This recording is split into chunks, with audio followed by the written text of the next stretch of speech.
बिस्मिल्लाहिर्रहमानिर्रहीम। आज ये बड़ी इंपॉर्टेंट काफ़ी दिन के बाद एक वीलॉग करना है।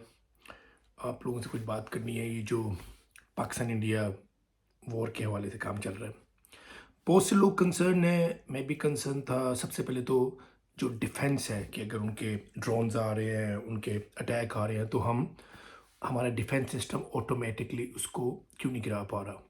एक ये डिस्कस करेंगे।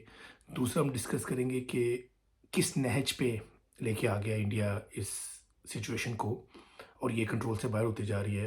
और तीसरा इमरान खान का रोल इस सब सिचुएशन के बीच में। सबसे पहले हम बात करते हैं, ये जो ड्रोन अटैक वो कर रहे हैं या उनके जो दूसरे मतलब मिसाइल्स को तो हम अभी बात नहीं करते। उन्होंने जो जो डजन्स के हिसाब थे ड्रोन भेजे हैं, वो क्या है बेसिकली। ये जो अभी हम ले मैन के हवाले से अगर बात करें, तो इंडिया बड़ी अच्छी अपनी तरफ से स्ट्रेटजी करके आया था। उसने ड्रोन भेजा, ये बड़ा सस्ते वाला ड्रोन है, कोई $2-3 हज़ार का ड्रोन मिल जाता है कि वो ड्रोन जाएगा। ये बेजर सा होता है। वो जाके कि ये एम्यूनिशन साथ लेके जा सकता है, साथ जाके अटैक कर सकता है। लेकिन इंडिया ने जो किया है, वो ड्रोन भेजा। सबसे पहले उसने ड्रोन भेजा। ये जो पर्टिकुलर ड्रोन है, ये ज़्यादा इंफॉर्मेशन कलेक्ट करने वाला है। जब पहला ड्रोन आया तो हम लोगों का जो एंटी मिसाइल सिस्टम है, उसकी बैटरी जो लगी होती है जिसके थ्रू वो चलता है, तो उसने इसको डिटेक्ट किया और उसको डिटेक्ट करके हमने इसको गिरा दिया। लेकिन ये ड्रोन इसने क्या किया, इस ड्रोन ने उस बैटरी की लोकेशन ट्रेस करके तबाह होने से पहले वापस अपनी बेस में भेज दी। तो ये एक किस्म का जासूसी किस्म का ड्रोन था। तो अब इंडिया को ये जिन्होंने भेजा है, ये ज़्यादा जो इजराइली साख्त के हैं, जो इसराइल से उन्होंने लिए हुए जो ज़्यादा ड्रोन आ रहे हैं। तो नेक्स्ट टाइम जो उनका ड्रोन है, सबसे पहले उन लोगों ने उस बैटरी पॉइंट पे जो उनको बताया था, वो बैटरी पॉइंट पे हमला किया। वो बैटरी पॉइंट उन्होंने हमारा ख़राब किया।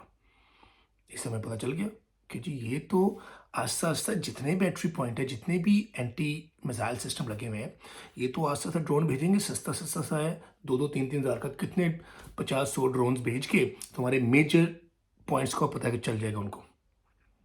Good good. लेकिन intelligence wise we are very good. So इसके बाद क्या किया कि अब उसके बाद जितने ड्रोन आए, वो हमने एंटी मिसाइल सिस्टम से नहीं किया। एंटी मिसाइल सिस्टम फिलहाल उन्होंने रोका और उनको मैन्युअली शॉट डाउन किया, जिसकी वजह से इंडिया का ये जो प्रोपेगेंडा था, या नॉट प्रोपेगेंडा, जो उनका प्लान था, वो प्लान ख़राब हुआ कि हमारे एंटी मिसाइल सिस्टम की पोजीशंस पता चल जाए, उनकी बैटरी की पोजीशन पता चल जाए। तो अब मैन्युअली गिरा रहे हैं हमने। जितने भी ड्रोन गिराए हैं उसके भी एग्जैक्ट तादाद नहीं है, लेकिन 50-60 से ज़्यादा हो गए हैं जो उनके ड्रोन गिर चुके हैं। सारे मैन्युअली गिरा रहे हैं। और बल्कि अभी तो मैं देख रहा था, शॉर्ट गन से एक आम शहरी ने भी गिराया है, तो हम शॉर्ट गन से भी गिरा सकते हैं। तो एक तो ये इनका हो गया। तो ये एक बड़ी ज़रूरी इत्तला थी कि क्यों हम को थोड़ा डिले हो रहा है या हम उसको एंटी मिसाइल सिस्टम यूज़ नहीं कर रहे। ये बहुत अच्छी स्ट्रेटजी थी जो हमने इसको तबाह कर दी। दूसरा, इंडिया ने ये वो सोच रहा है कि ये वो कभी भी जंग स्टार्ट कर देगा, कभी भी जंग बंद कर देगा। ऐसे होता नहीं है। स्टार्ट अपनी मर्ज़ी से की जाती है, ख़त्म अपनी मर्ज़ी से नहीं होती। ये मजाक मजाक में या डराने के लिए कि मैं आ रहा हूँ, मैं ये करूँगा, वो करूँगा, चीज़ें आउट ऑफ कंट्रोल होती जा रही हैं। हमारी तरफ, पाकिस्तान की तरफ बहुत सी शहादतें हुई हैं, उनका बदला तो लिया जाएगा। क्योंकि वरना तो ऐसे थोड़ी होगा कि इंडिया का जब दिल करे। और इतना बेवकूफ़ों वाला बात है। वो कहते हैं जी वहाँ पे हमला हुआ है पहलगाम में और हमने उसका बदला लेना है। हम उसकी कंडेम करें, बिल्कुल हमला नहीं होना चाहिए। अभी तक उन्होंने कोई सबूत नहीं दिया। लेकिन अगर उसमें कोई बंदा, हम दहशतगर्द हर जगह पे है और ये गैर रियासती है, नासन है, इसका पाकिस्तान से कोई ताल्लुक नहीं है। हम ऐसे लोगों को बिल्कुल टॉलरेट नहीं करते। इसका ये मतलब थोड़ी है अब हमारे बलूचिस्तान का भी हालात ख़राब होते हैं। बलूचिस्तान को फंड रॉ करती है, सबको पता है। अगर बलूचिस्तान में कोई अटैक होता है, उसको उसके पीछे भारतीय दहशतगर्द होते हैं या उनके कोई आतंकवादी उनके होते हैं, जिनको कहते हैं। तो इसका मतलब ये है कि हम उनकी आतंकवादियों की जगह पे जाके इंडिया पे अटैक कर दें, ये एक नया प्रेसिडेंट सेट करें। इतनी बेवकूफ़ी तो कोई भी नहीं करता।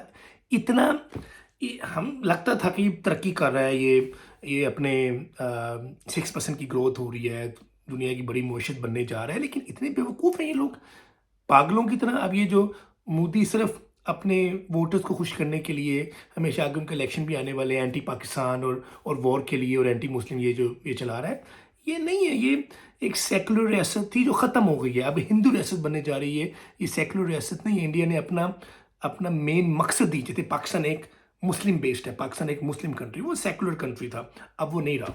वो अपने को खाली हिंदू देश बनाना चाह रहे हैं, वो नहीं बनेगा।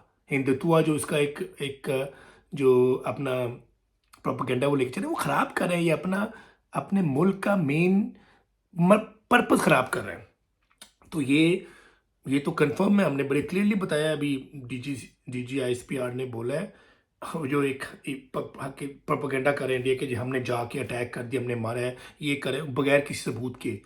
जो सबसे अच्छी बात है, जो सुनने वाली बात है उनकी, वो ये कह रहे हैं कि आपको बताने की ज़रूरत नहीं पड़ेगी, मीडिया आके नहीं बताएगा कि आपकी फलां जगह अटैक किया है, दुनिया खुद देखेगी। जब अटैक होगा दुनिया खुद देखेगी। इसलिए हम कहते हैं हमारी प्रोफेशनल फोर्स है, जो काम उनका करने वाला वो काम उनसे अच्छा कोई नहीं करता। अब ये बहुत अच्छी स्टेटमेंट थी, क्योंकि ये फोर्सेस का काम है।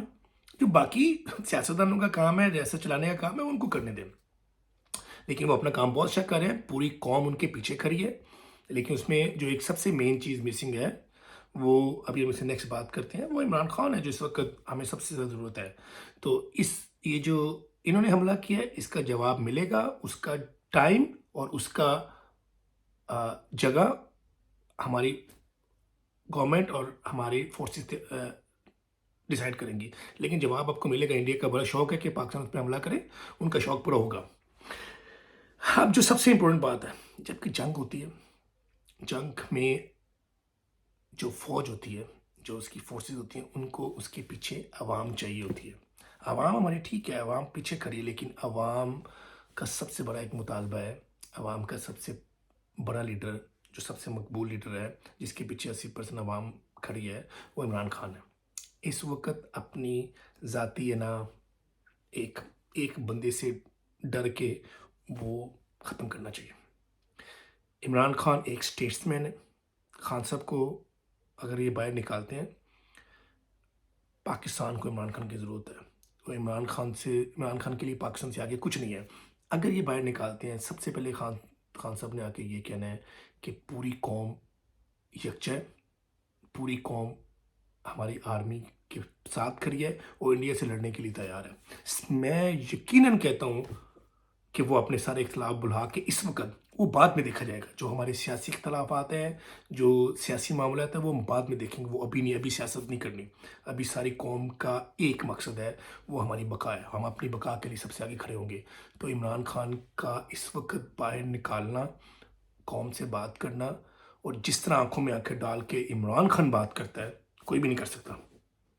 सबसे बड़ा लीडर है, सबसे मकबूल लीडर है, सारी अवाम उसके पीछे पड़ी है। वो दुनिया की और मोदी की आंखों में आंखें डाल के करेगा। आपको याद होगा जब लास्ट टाइम उन्होंने एक थोड़ा सा कोशिश की थी, इंडिया वालों ने हमारे सिर्फ दरख्तों पे अटैक किया था, हमारे 2 दरख्त शहीद किए थे। उसके बदले में 1 मिनट नहीं लगा था, हमने अभिनंदन को चाय पे बुला लिया था, गिराया, चाय पिलाई, उनको बताया कि हम क्या क्या कर सकते हैं, सोचा नहीं था। तो अभी तो बात बहुत आगे चली गई है। तो हमें निडर और मकबूल लीडर की ज़रूरत है। इंडिया, मैं उनकी देख रहा था यार, मीडिया तो उनका क्या देखना है कि एक दो अच्छे बोलने वाले हैं बस। वो कहते हैं पाकिस्तान एक ही चीज़ लैक कर रहा है, जो सबसे ज़रूरी चीज़ लैक कर रहा है, कि उनके पास लीडर नहीं है, उनके पास इमरान खान नहीं है। वो खुद इमरान खान का कह रहे हैं कि जी इमरान खान की वजह से हमें बहुत ज़्यादा फ़ायदा हो रहा है। तो हम उनको क्यों ये फ़ायदा दें? इमरान खान पाकिस्तानी है, ये मुल्क भी हमारा है, ये फ़ौज भी हमारी है, ये कप्तान भी हमारा है। और ये सब लोग मिलके, ये अवाम, ये कप्तान, ये फ़ौज, ये मुल्क मुकाबला करेगा, और वो उनको नाको चने चबवा देगा। तो हालात इतने अच्छे नहीं हैं, हमें बड़ा विजिलेंट रहना है। और अभी जो लेटेस्ट तरीन है, वो पेशकदमी कर रहे हैं समंदर वाली साइड पे।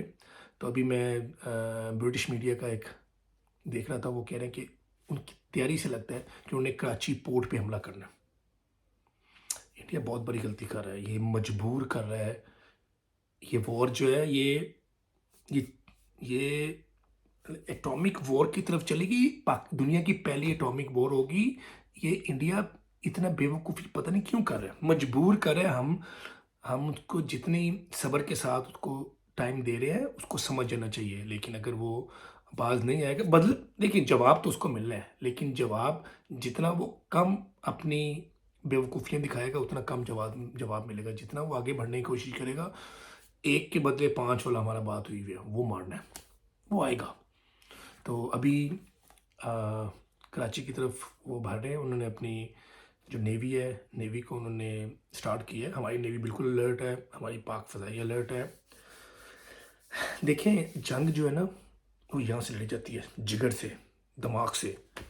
अब राफेल दुनिया का वन ऑफ द बेस्ट तैयार है, लेकिन उसको चलाने वाले नहीं हैं, उनके लिए वो जिगरा नहीं है। उसको हमारे पाकिस्तान के पाकिस्तानी बने हुए जहाज़ ने, JF थंडर ने गिरा दिया है। इसी तरह वो जितनी मर्जी अगर उनके पास, वो शायद थोड़ी सी उनके पास ज़्यादा मॉडर्न कुछ चीज़ें हैं, हमारे पास बहुत ज़्यादा चीज़ें हैं। लेकिन जैसे राफेल बिल्कुल लेटेस्ट था, हमारे पास अगर लेटेस्ट नहीं है, लेकिन हमें उस लेटेस्ट की ज़रूरत नहीं है, क्योंकि उसको उनके पास उनके चलाने वाले नहीं, ऑपरेट करने वाले नहीं है।